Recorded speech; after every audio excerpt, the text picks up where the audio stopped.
Last week we looked at dreams, and Ereva's talked a bit about that this morning too. We looked at a couple of biblical characters and the dreams that they had. Amazing dreams, mysterious dreams.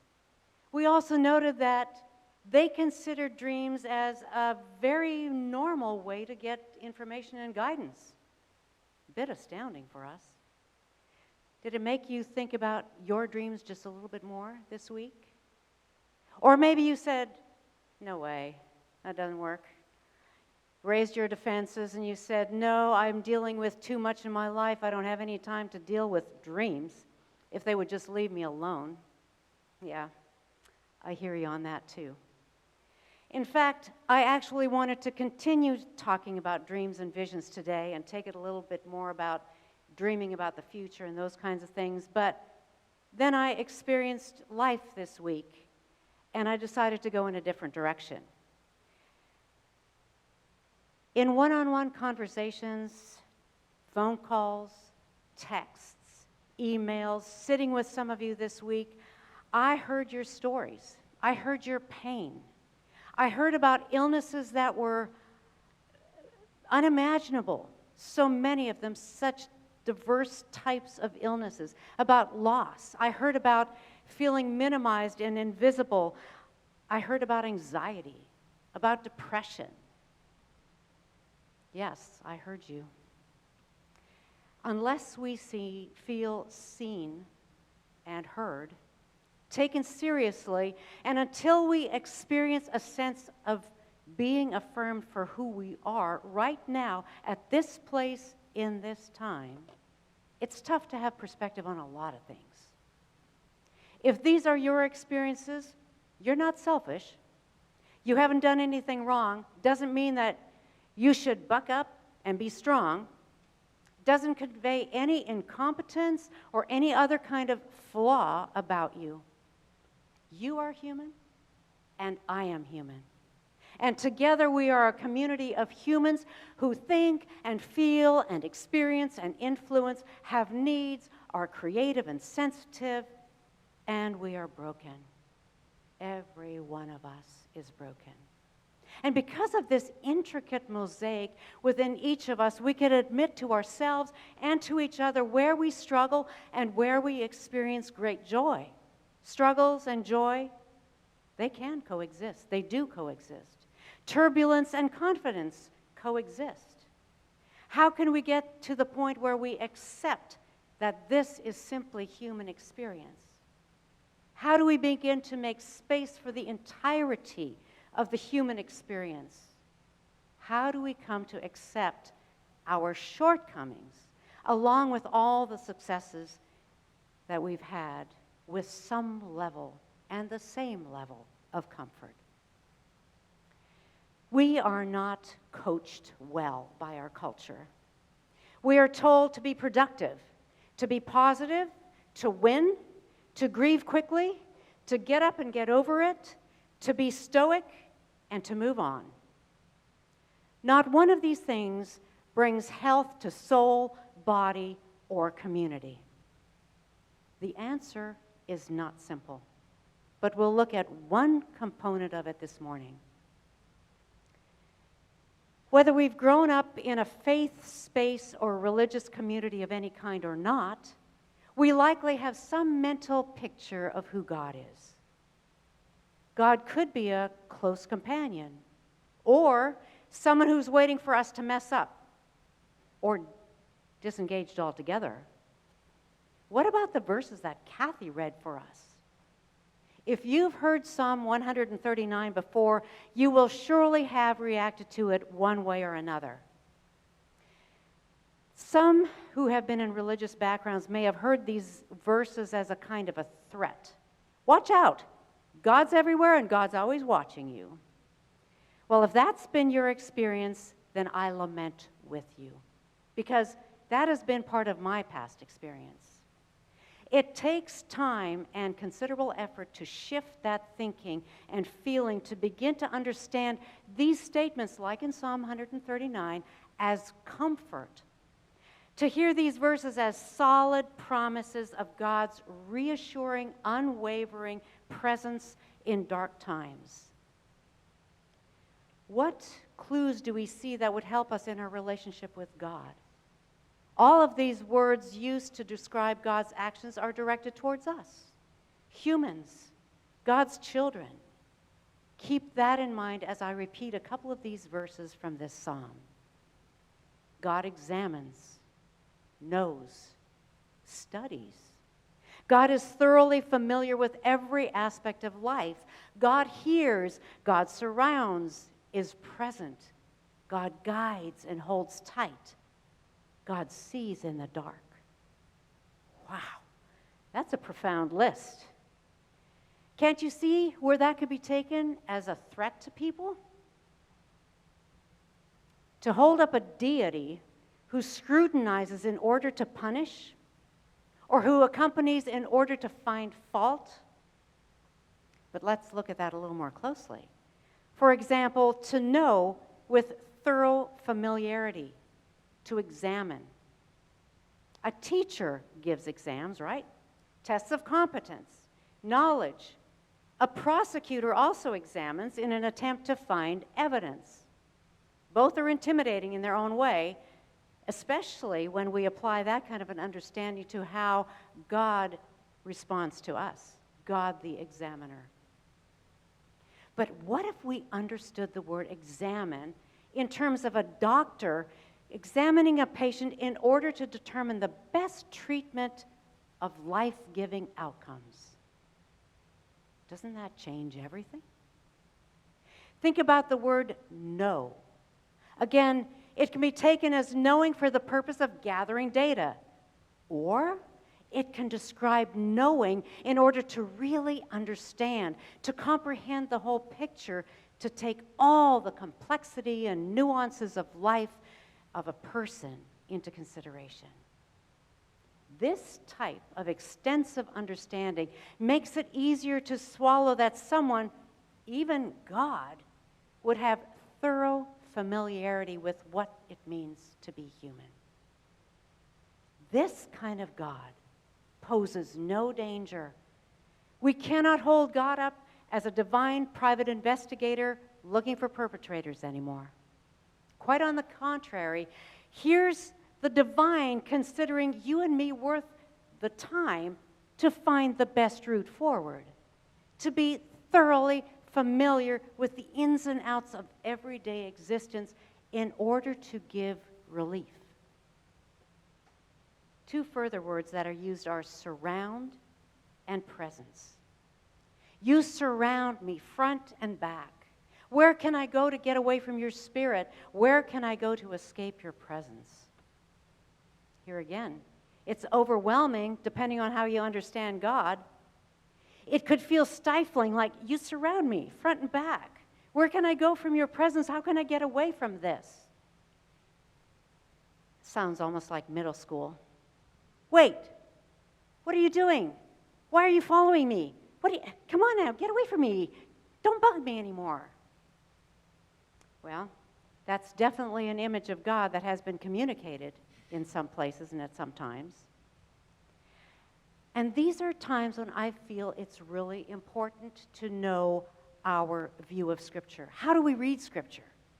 I read Scripture from a place of understanding Jesus' presence and mission on this earth first. And from that place, I come to an understanding of the overarching concept of who God is. Jesus came to be the face of God. And the Spirit is present with us continually to interpret and embody the presence of God. This is why I can read, "You surround me, and where can I escape from your presence?" as being inviting, a bit like, let's say, surround sound, or like the invisible boundary of Bureau of Land Management property, for example. Like it's there for protection. You know what to expect.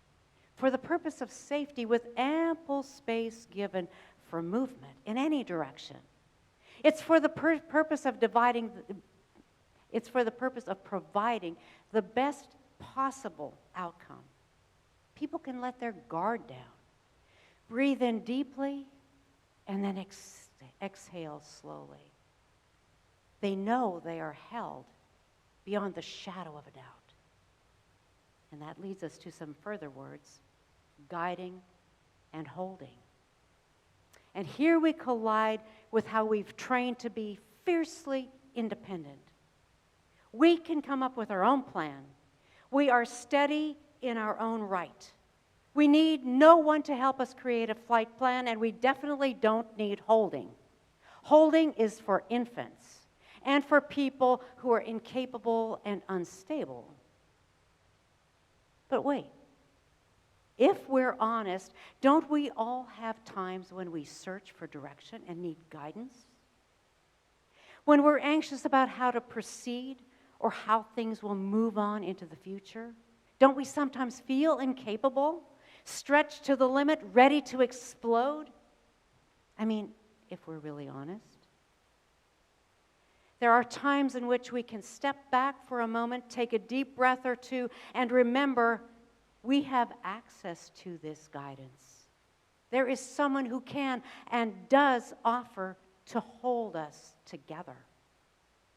Take just a moment to let that sink in. Aren't those resources? Even though our circumstances may not change instantly, this reassurance, this divine promise is overwhelmingly life-giving. It may take reorientation for a while, a conscious decision to let go some of the control at least some of the time, recognizing there is someone with more understanding, more accurate vision, more compassionate presence than we can ever produce on our own or expect from another human being. Speaking of clear vision, imagine someone for whom light and darkness is exactly the same. Everything is clear, visible, and therefore navigable. Think of when you're in a car and you're driving through pelting rain or dense fog. Can you feel how your body's tensing up? And your hand is on the steering wheel, it's just clenching it like that? And your breath is short and shallow. Your eyes are narrowed. You can't see. These are involuntary reactions to insecurity and perceived danger.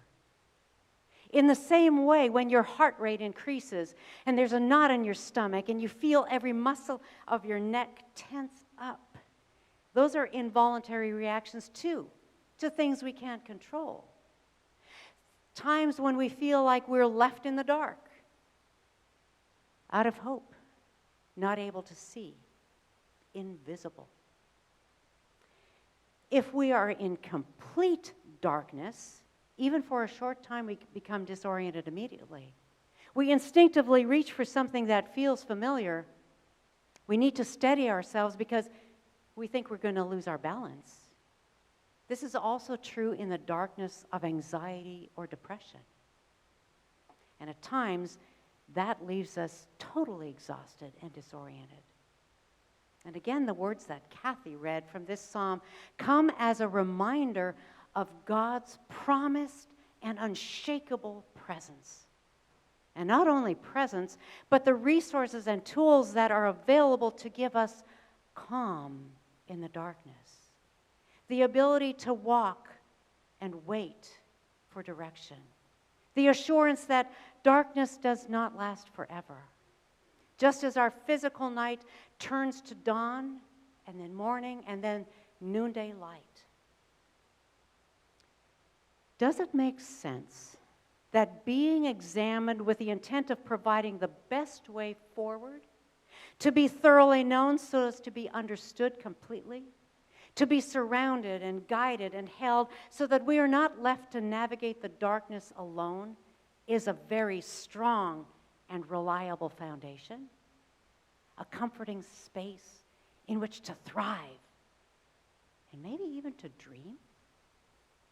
And there you might think, yeah, you're going too far. Can't dream right now in this threatening place. It's too soon. I have no vision beyond today because my loved one is so sick. I have no idea what the future holds. And I really don't know about this election year. And I don't know, my best friend isn't paying attention to me. I think they've turned their back on me. I can't dream right now. I invite you to remember Dr. Martin Luther King Jr.'s I Have a Dream speech, which came out of intense struggle and great pain and unthinkable injustice, and yet he found the strength to say, I have a dream. 2 Psalms before the one we read this morning describes how the Hebrew people had been deported into a land that wasn't their own. Here's what they said. Along Babylon's stream we sat and wept because we remembered home. We hung up our instruments, heartbroken, because our captors, our tormentors asked us to sing. They requested songs of joy. But how on earth could we possibly sing songs of joy, songs of hope on enemy turf? That's real and existential trauma. That is when lament is in order. Songs of anguish, poetry that expresses the pain of the human experience. If we gloss over it, we cannot pivot to dream. If we tried to dream at that time, our dreams would be counterfeit and hollow and disingenuous. Everything in our being wants to resist songs of joy, cheerfulness, and dreams in times of pain. I hear you. We desperately need to look at our feelings, our anxieties, our experiences, our loss, and our pain honestly. We cannot be healthy human beings without doing that. At the same time, dreams are possible. New hope arises out of the ashes. There can be a single ray of light on the horizon of the black, starless sky. If you don't feel it now, if you just can't go there right now, I get it. I hear you. At the same time, just as darkness turns to a shimmer of morning light, so too the night of the soul does not last indefinitely. During the bleak and horrible moment, though, we remind ourselves and each other of the one who examines and knows with the intent of alleviating our distress, calming our fears, holding us as we sob uncontrollably. This one, this divine, sits with us as long as it takes. During the bleak and horrible moments, we are sewn intricately into community so that we can sit with and hold space for and light a candle alongside our brother, our sister, inside of their pain. All of those around you are there to breathe with you, to grieve with you, to hope with you. This is our calling as a community of faith. This is our invitation to a world that is in deep pain. We will dream again. We will see the way again. If you are grieving, anxious, or hurting, or whatever, in this moment and in this time, the God of presence and comfort invites you to be still, to weep, to feel what you're feeling without guilt or hurry. To know your human experience is wrapped up in the gentle, ever-present, loving embrace. When you're convinced that the darkness will definitely hide me, the light will become night around me, take heart that God tells you, even the darkness isn't too dark for me.